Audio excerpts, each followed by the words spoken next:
서두에 말씀드렸지만, 네, 신도 모르는 지금 예측 불허 상태인데요. 네, 오늘 D-50을 앞두고 유력 매체들이 아주 공을 들여서 여론조사를 한 게 지금 여기저기서 지금 발표가 되고 있습니다. 예, 한번 보시고 예, 설명을 드리도록 하겠습니다. 네, 중앙 먼저 보여주세요. 네, 2030이 또 움직였다라고 하는 네, 중앙일보의 그 여론조사 움직임인데요. 한번 여러분 크게 수치를 한번 보시죠. 33.4가 이재명, 윤석열이 35.9, 불과 어떻습니까? 2.5%포인트. 2.5%포인트는 뭐 당연히 오차범위 안에 있는 것이죠. 네. 오차범위 아니라는 얘기는요. 제가 한두 번 말씀을 드렸지만 누가 앞섰다, 누가 뒤처있다라고 얘기를 못하는 겁니다. 왜? 오차범위라는 얘기는 여론조사의 기법이라든가 또 조사 항목, 당신은 누구를 지지합니까? 당신은 누가 적합하다고 합니까? 이런 항목을 조금만 바꾸면은 수치가 달라질 수 있다라고 하는 그 함의가 내포가 된 것이거든요. 그러니까 여론조사 오차범위 내라는 얘기는 예, 어제 오후 4시에 이 여론조사 전문가죠. 네, 배종찬 소장하고 제가 대담을 했습니다만은 거기서도 그 얘기가 나왔죠. 오차범위 내라는 거는 누가 앞섰다라는 얘기를 할 수가 없는 그런 그 통계학적인 그런 그 정의다. 그렇지만 오차범위 밖으로 벌어져야 이거는 누가 누구를 지금 앞서고 있다라고 얘기를 한 건데요. 오차범위 아니라는 것은 그야말로 박빙, 혼전 이런 말로 지금 대체가 가능한데요. 예, 중앙일보가 D-50 앞두고 바로 오늘 발표를 한 것의 핵심을 저렇게 뽑았습니다. 2030, 즉 젊은 층이죠. 젊은 층이 또 움직였다는 얘기는 뭘까요? 원래는 2030이 윤석열 지지 쪽의 세력으로 많이 들어갔는데, 그렇죠? 물론, 원인은, 예, 배경은, 예, 지난 4월 7일 4.7 재보궐선거 서울시장 오세훈 시장이 당선된 4.7 재보궐선거에서 이른바 이준석이 2030의 표심을 관리하면서 예, 이게 트럭에다가 후보들 얘기보다는 2030의 목소리를 직접 듣겠다라고 새로운 시도를 한 게 주목을 받지 않았습니까? 그래서 2030이 이 대한민국 역사상 처음으로 이른바 한나라당 계열 국민의힘 쪽에 쫙 관심을 많이 모았었죠. 예, 굉장히 중요한 실험이었는데 그 실험이 성공을 거둔 것입니다. 그래서 2030이 윤석열 쪽에 지지세가 많이 있었는데 어땠습니까? 그 뒤에 여러 가지로 이제 패착이 있었죠. 자중질환이라든가 하여튼 내분 상황, 예, 그러고 이 페미니즘, 네, 이른바 양성평등을 외치는 예, 페미니즘에 반하는 예, 그런 하여튼 페미니즘을 주장하는 여러 인물들이 등장하죠. 예. 그 사람들을 영입을 하면서 역풍을 또 불게 만들고 아무튼 서너 가지의 실책으로 2030이 공중에 붕 뜬 상태였는데 일부는 이재명 쪽으로 가고 일부는 안철수 쪽으로 가고 일부는 부동 쪽으로 갔는데 이 표심이 다시 몰려오고 있다는 얘기입니다. 어디로? 예, 윤석열 후보 쪽으로 몰려오고 있다는 얘기죠. 왜 그랬을까요? 이제는 그 2030의 표심을 얻지 못하면은 무조건 진다라고 선거 전략을 완전히 예, 패러다임을 바꾼 것입니다. 그래서 처음 나온 그 공약이 뭘까요? 딱 한 줄짜리죠. 여성가족부 폐지 딱 7글자.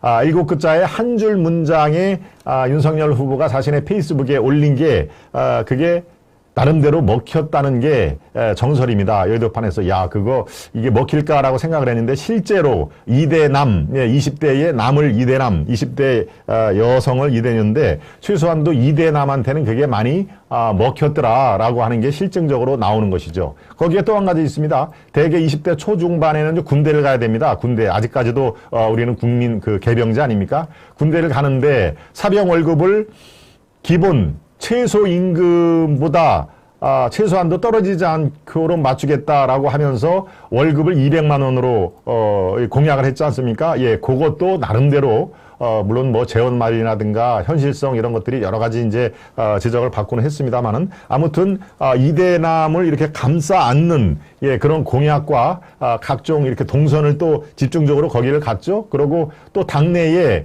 예, 청년 특보단을 한 40명을 또 이렇게 추천을 받아가지고 그 사람들이 이른바 젊은 층이 가려워하는 젊은 층이 긁고 싶은 그런 아주 가려운 것을 톡톡톡톡 긁는 예, 그런 이른바 작지만 의미 있는 그런 이 공약들을 많이 내고 즉시 그걸 수용하는 모습을 이제 보였다는 것이죠. 그래서 바로 저런 모습이 나오는데요. 예, 계속 한번 보시죠. 2030 또 움직였다라고 하는 배경 설명을 제가 해드렸습니다. 네, 작은 제목으로 제가 보완을 좀 해드리겠습니다. 20대 지지율 이재명이 13%포인트가 떨어졌지요. 그렇죠? 윤은 오히려 17%포인트가 올라가고, 예, 바로 이재명은 13 떨어지고 윤은 17% 올라가니까 바로 여기에서 지지율 격차가 꽤 의미 있는 반전이 드러나는 것입니다. 그런데요, 당선 가능성은 아직도 이재명이 44, 윤은 32.9. 네, 당선 가능성이 이재명이 앞선 거는 어떻게 파악을 해야 될까요? 당선 가능성. 네. 그것은요, 두 가지로 살펴볼 수가 있습니다. 하나는 이 지지의 공고함. 네. 어떤 일이 벌어져도 나는 이재명을 지지할 거야 라고 하는, 예, 바로 지지의 콘크리트처럼 이렇게 아주 공고히 돼 있는 그, 강도가, 이른바 진보 좌파 쪽이 훨씬 더 강하더라. 그리고, 이른바 보수 우파 이쪽은, 아직까지도 윤석열로 예, 이제 정권 교체 그게 57%까지 올라갔다는 거를 제가 말씀을 드리겠습니다만은 정권 교체는 하긴 해야 되는데 윤석열은 아직도 조금 불안한 면이 있다라고 하는 김건희 리스크라든가 뭐 장모 구속이라든가 여러 가지 얘기가 있죠. 예, 바로 그런 가족의 문제가 또 어디서 터져 나올지 모르기 때문에 조금은 더 불안하다. 물론 이재명 후보도 대장동 게이트라든가 화천대유 리스크가 분명히 있지만 그거는 아직도 지금 검찰 쪽에서 크게 뭐가 문제가 되지 않고 있지 않습니까? 그런데 김건희 리스크는 바로 MBC라든가 이런 공영방송에서 물론 강도는 예상보다는 떨어졌습니다. 한 팡팡 이렇게 터트리는 그런 상황이니까 예, 이게 바로 일요일 날, 예, 제가 일요일 날 출근을 해서 오후 4시에 김동원의 파죽지세로 아주 상세하게 설명을 해서 여러분들이 수만 명이 이거를 잘 지켜보셔서 감사를 드립니다만은, 예, 바로 그렇습니다. 이 조사는 그 일요일 날 하기 바로 직전입니다. 금요일과 토요일 날 여론조사를 한 것이기 때문에 그것을 감안을 하시면은 아직도 윤석열, 김건희 리스크를 사람들이, 유권자들이 머릿속에서 떨치지를 못하고 있더라라고 하는 그런 상황이 되는 것이죠. 네, 조금 강론으로 들어가겠습니다. 강론으로, 네, 관련해가지고 사면 오면에 있는, 네. 자, 대선 표심 어떻게 변하고 있을까라는 것을 여러분들이 한번 살펴보시죠. 같이 보겠습니다.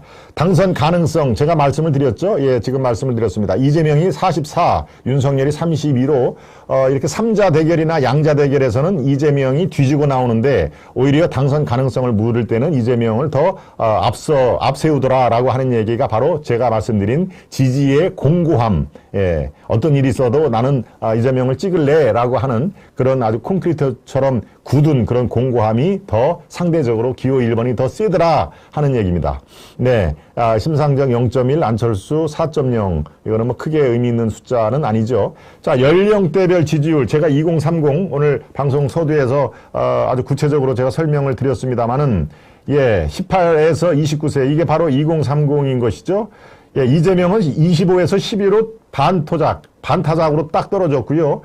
반대로 윤석열은 13에서 30으로 반 이상이 점프를 했죠.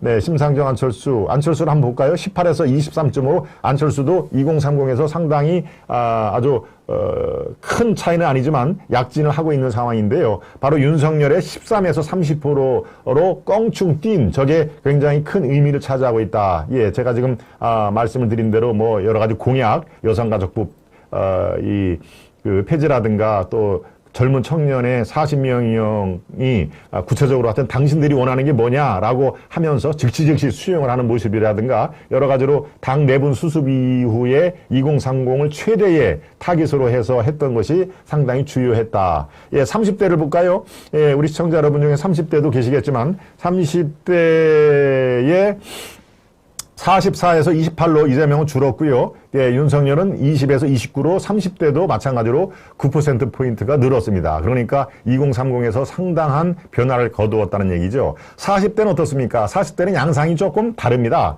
40대는 이재명이 52에서 58로 오히려 지지폭을 넓혔지요. 윤석열은 22에서 17로 약간 줄었습니다. 그러니까 이재명 후보의 최대 원군, 예, 우군은 바로 40대입니다. 40대.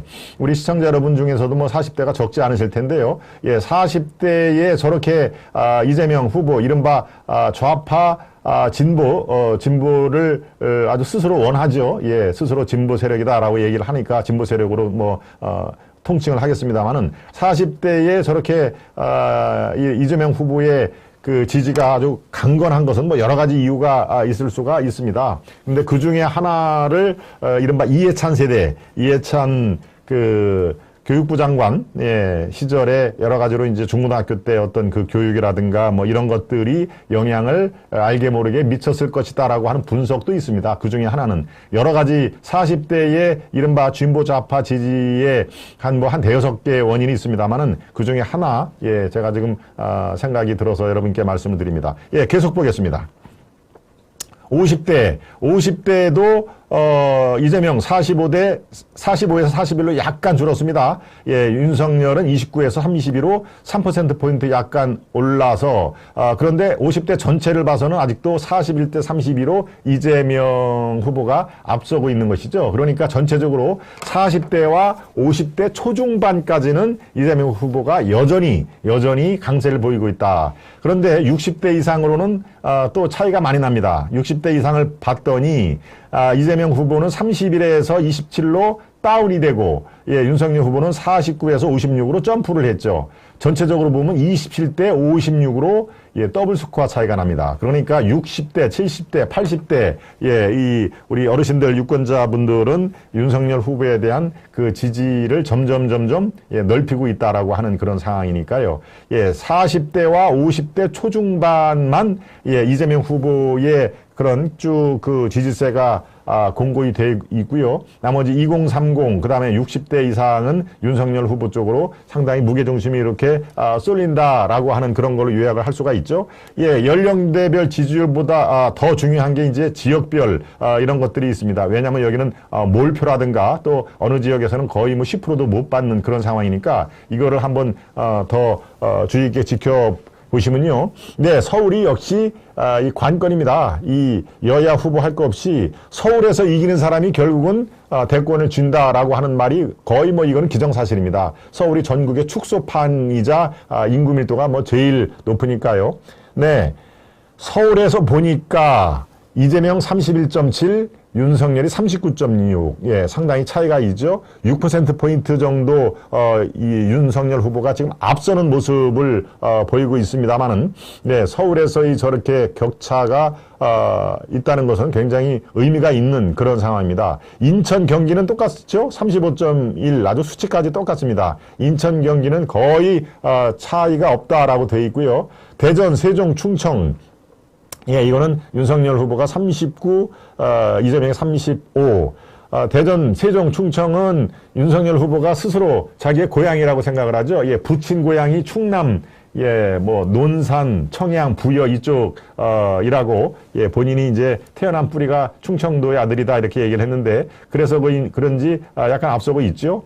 예, 다시 초점을 광주, 전라로 옮겨보겠습니다. 옮겨보니까, 예, 여기서는 뭐, 역시, 거의 60%에 가까운, 네, 몰표가 이재명 후보로 향하고 있고요. 예, 10.6. 그래도 윤석열 후보가 두 자릿수 겨우 10.6을 차지를 하고 있군요. 예, 또 여기하고 정반대되는 상반되는 지역이죠. TK로 가보겠습니다. 대구 경북으로 가보니까 여기서는 윤석열 후보가 50.6. 예, 광주 전라에서 이재명이 받은 59.4보다는 이게 지지의 그 공고함이 좀 떨어지죠. 네, 50.6. 그 다음에 이재명 후보가 14.7. 예, 이재명 후보의 고향은 경상북도 안동입니다. 안동에서는 나름대로 이제 다른 지역보다는 더 우호적인 그런 분위기가 있겠죠. 그래서 14.7로 돼 있고요. 네, 부울경, 이른바 부산, 울산, 경남의 부울경은 예, 큰 차이가 뭐 아주 심하지는 않습니다만은 윤석열이 36, 예, 이재명이 26, 약 10%포인트 차이가 납니다. 네, 강원, 제주도, 윤석열이 앞서는 걸로 나왔고요. 이렇게 지역별 지지율에서는, 예, 역시 서울이 최대 강권이다. 그런데 서울이 이 신년 기자 지지율, 신년 여론조사에서는 어떻습니까? 신년에서는 이 윤석열 후보가 뒤지는 걸로 나왔습니다. 예, 15개 신년 기자회견 1월 1일, 2일, 3일 날 발표된 것은 서울에서조차 이재명 후보가 앞서는 걸로 되어 있기 때문에 야, 그렇다면 이게 서울에서 만약에 이재명이 계속 선두로 나가면은 이거는 승부는 보나마나다라고 되어 있는데 불과 지금 2주 만에 서울에서도 이렇게 역전이 되어 있고요. 예. 이 지역별로는 서울에서의 의미 있는 변화, 그리고 연령별에서는 제가 말씀을 드렸다시피 2030의 표심이 상당 부분 1번에서 2번으로 이렇게 이동하는 그런 모습을 보이고 있다라는 것이 이번 여론조사의 하나의 큰 특징으로 볼 수가 있는데요. 예, 다른 상황을 좀 보겠습니다. 야권 단일 후보는 누구로? 라는 질문을 던졌습니다. 야권 단일 후보. 예, 야권 단일화는 거의 이제 필수처럼 돼 있죠. 야권 단일화를 이루지 못하면은 이거는 뭐 누가 2등, 누가 3등 이게 차이가 있을 뿐이지 그냥 지리멸멸하게 없어진다라고 하는 게 그래서 야권 단일화는 상당히 이제 필수 명제가 됐다라고 돼 있는데 그래서 물어봤습니다. 야권 단일 후보 누가 좋겠냐라고 하니까 윤석열이 36.4, 안철수가 48.3. 왜 안철수 후보가 12%포인트나 앞서고 있을까요? 네. 안철수 후보가 48.3이라고 하는 것은 이른바 중도 세력들은 안철수로의 단일화를 강력히 원하는 것이죠. 예, 중도 세력들이 야권 단일 후보에서는 자, 이렇게 생각하시면 됩니다. 예, 이른바 완전 그 보수 우파 쪽은 물론 윤석열을 지지를 하는데 이 안철수의 48.3은 중도 세력, 그 다음에 중도에서도 또 중도 좌파 우파가 있지 않습니까? 이른바 크게 좌우로 이렇게 극단적으로 치우치지 않은 분들은 아유 그래도 안철수가 낫지. 왜? 중도 세력들이 적극적으로 여기에 응답을 했다는 얘기입니다. 예, 선거 전문가들 얘기들 보면은 요 야권 단일 후보 설명할 때는 어느 때보다도 중도 세력의 집중적인 이 의견을 반영을 하더라 하는 얘기가 돼 있습니다. 이렇게 해서 안철수나 윤석열 둘 중에서 단일화가 이게 이루어졌다면은 그 승패는 어떻게 될까요? 예, 둘 다 이기더라. 윤석열로 단일화될 때는 45대 37, 예, 두 번째 그래프죠. 45대 37로 이기고 안철수로 단일화할 때는 그 차이가 조금 더 벌어지더라. 이렇게 51대 31로 안철수가 조금 더 벌어지더라. 이건 아까 제가 설명을 드린 대로 중도 세력들, 이른바 중도 세력들이나 또 부동층도 마찬가지입니다. 이렇게 좌우에 크게 이렇게 쏠리지 않은 분들은, 그래도, 우리 마음을 편하게 해주는 게 그래도 중도를 항상 지향을 하는 안철수 쪽으로 단일화가 됐으면 좋겠다. 그러고 단일화가 되면은 안철수를 찍을 것이다. 라고 하는, 예, 중도 세력의 집중적인, 예, 의견 반영이 정해져 있다. 예, 그렇게 여러분들 이해를 해 주시면은, 예, 별 문제가 없습니다.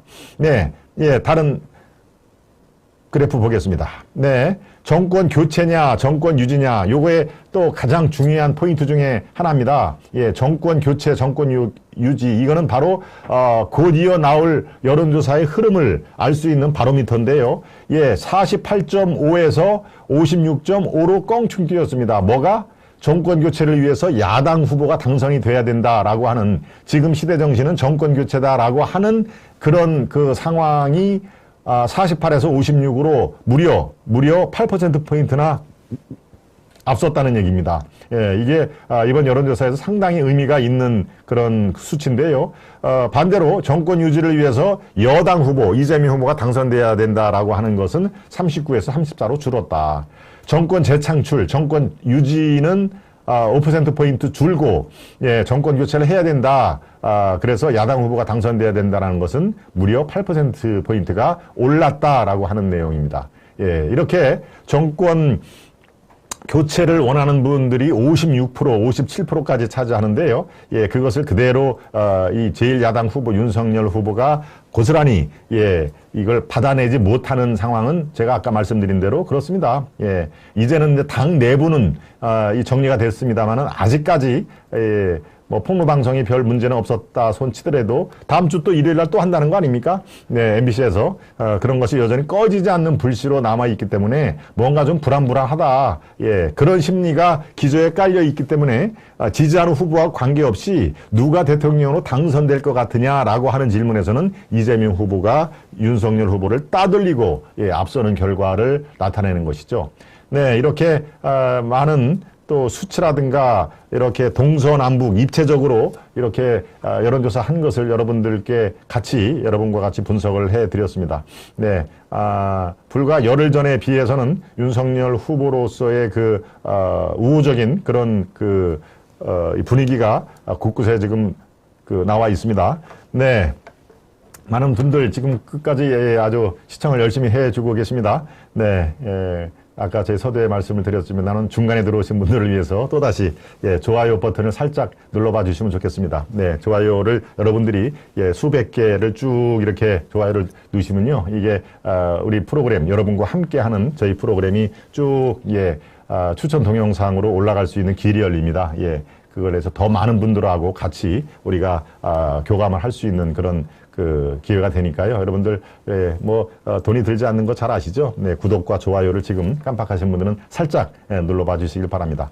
네, 중앙 여론조사를 보고요. 예, 조선도 오늘 마찬가지로 D-50 여론조사를 했는데요. 예, 사실은 크게 차이가 나지는 않습니다. 수치만 여론조사를 하는 시행업자, 여론조사 기관이 다르니까 당연히 이거는 질문 문항도 다르고 그래서 수치는 약간 다르지만 그렇게 흐름이라든가 이런 거는 아까 제가 처음에 말씀드린 것처럼 큰 차이가 없다. 이재명이 31.7, 윤석열 32.8, 안철수가 12.2. 윤석열이 이재명을 어떻습니까? 1.1%포인트. 여기는 아까 중앙 여론조사보다도 더 근소하게 차이가 난 것이죠. 그런데 그래도 앞서기는 앞섰다. 열흘 전에 여론조사에 비해서는 윤석열이 상당히 우호 세력들을 많이 지금 표심을 확보하고 있다라고 하는 그런 얘기입니다. 요 조선의 강론으로 들어가 보겠습니다. 바로 이건데요. 단일 후보 지금 얘기가 돼 있습니다. 윤석열과 안철수 후보의 야권 단일화 제가 조금 전에도 설명을 드렸죠. 필요하다 46, 필요하지 않다 43. 야권 단일은 필요하다. 왜? 정권 교체를 위해서는 필요하다는 얘기죠. 야권 단일 후보 경쟁력은 윤석열 38, 안철수 35. 여기에서는 또 아까 중앙보다는 이 수치가 약간 좀 변화된 모습을 느꼈죠. 야권 단일로 적합도 누가 더 적합하냐라고 물어봤을 때는 안철수가 41.3으로 윤석열 앞섰다라는 얘기는 제가 어떻게 설명을 드렸습니까? 이른바 중도층이 이 야권 후보에 대해서는 적극적으로 의견을 개진을 한 거기 때문에 중도 세력의 표심을 더 많이 집중적으로 받는 안철수 후보가 더 상대적으로 많이 나온다. 네, 윤석열 후보가 이길 경우, 야권 단일 후보가 이길 경우 39대 32로 여유 있게 앞서고 안철수 후보가 만약에 단일화가 될 경우 47대 26으로 더 차이를 벌어진다. 이거는 아까 소개한 여론조사하고 같은 맥락이죠. 다른 거 보겠습니다. 2030서 다시 강세 말씀을 제가 충분히 드렸습니다. 그렇죠? 이재명은 대전 충청서 선두. 바로 이 지역별 연령별은 제가 아주 자세히 설명을 드렸기 때문에 서울만 다시 한번 보겠습니다. 이 여론조사에서는 서울에서 윤석열 34.5, 이재명이 27.6. 이 조사에서도 바로 이 윤석열 후보가 거의 어떻습니까? 7%포인트 차이로 앞서지요. 그러니까 서울에서 이 앞선 기류가 이게 끝까지 이어지면은 윤석열 후보에게 결코 불리하지 않는 그런 상황이 지금 되고 있다라고 하는 얘기인데요. 북한의 핵미사일 개발에 대한 대응 방향 요거 한번 볼까요? 제가 따로 이따가 별도로 말씀을 드려야 되니까 요 그래프를 조금 밑으로 내려봐 주세요. 네, 북한의 핵미사일 개발에 대한 대응 방향. 국제사회와 협력해서 강경하게 대응해야 된다가 57, 지속적인 대화와 타협을 통해서 해결해야 된다가 37, 예, 강경하게 대응을 해야 된다가 거의 58%로 나왔는데 그거는 제가 따로 예, 설명을 해드리겠습니다. 예, 이처럼 지금 아주 유력 매체의 두 여론조사를 제가 입체적으로 여러분께 설명을 해 드렸습니다만은 지금 현재의 50일 앞둔 지금 현재의 이 윤석열 후보가 근소하게라도 오차범위 안에서라도 이재명 후보를 앞서고는 있다. 범위 내에서. 예, 그러니까 이제 거의 뭐 박빙이지만 등들린 표심을 특히 2030이라든가 타 지역의 서울이라든가 이런 아주 중요한 또 정권 교체를 원하지만 자기한테 그렇게 큰 호의적이지 않는 분들에 대한 예, 어루만짐이 일부분 통하고 있다라는 걸로 제가 요약을 해드릴 수가 있겠습니다. 네. 이 정도면 아마 50일 남겨둔 지금 표심의 향배 트렌드가 어느 정도 될까 아마 여러분들이 아마 짐작을 하실 겁니다. 그리고 여론조사는 말씀드리지만 수치 뭐 35, 뭐 47 이런 수치 자체보다도 하여튼 이 트렌드의 흐름이 상승대로 가고 있구나. 누구는 약간 주춤거리네, 정체가 길어지네라고 하는 예, 그런 흐름이 훨씬 더 중요하다라는 그런 말씀을 제가 드리도록 하겠습니다.